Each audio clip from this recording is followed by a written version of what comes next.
हम मुसलमान हैं मगर हम में मुसलमानी नहीं, दिल में ईमान है मगर क्यों दिन पर चलते नहीं। যে আমরা মুসলমান কিন্তু আমার মধ্যে কোনো মুসলমানিত্ব নাই। যে যদি মুসলমানিত্ব থাকতো তাহলে আমরা দিন অনুযায়ী চলি না কেন?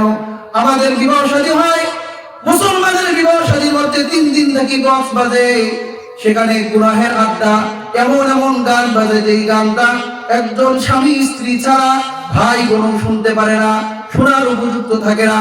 কিন্তু মুসলমানের বিবাহ সেখানে পর্যন্ত তারা হারামের মধ্যে লিপ্ত, বিভিন্ন হারাম কাজে আমরা লিপ্ত। এমনকি নামাজ পড়তেছি, হজ করতেছি, অন্যের হক নষ্ট করতেছি, সুদ খাইতেছি, ঘুষ খাইতেছি, অন্যের আয় ফেলতেছি।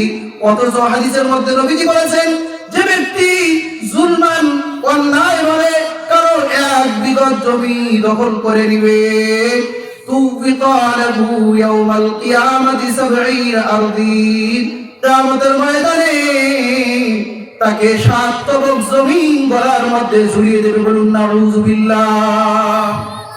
অন্য এক হাদিসের মধ্যে আসছে, কিয়ামতের ময়দানে তাকে 7 তবক জমিন কোদাল দিয়ে খুঁড়তে বলা হবে। তুমি খুঁড়তে থাকো, খুঁড়তেই থাকো। বলেন তো 7 তবক জমিন তার পক্ষে খোঁড়া সম্ভব? কোনদিন সম্ভব না। তাহলে এই ব্যক্তি কোনদিন 7 তবক জমিন খুঁড়তে পারবে না। তাহলে কিয়ামত পর্যন্ত এবং তারপরে তাকে ওই জাহান্নামের মধ্যে, এই আযাবের মধ্যেই থাকতে হবে।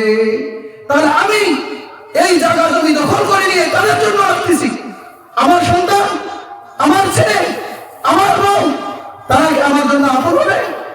আমি মারা গেলে তারা কতক্ষণ পর্যন্ত আমার পাশে থাকবে?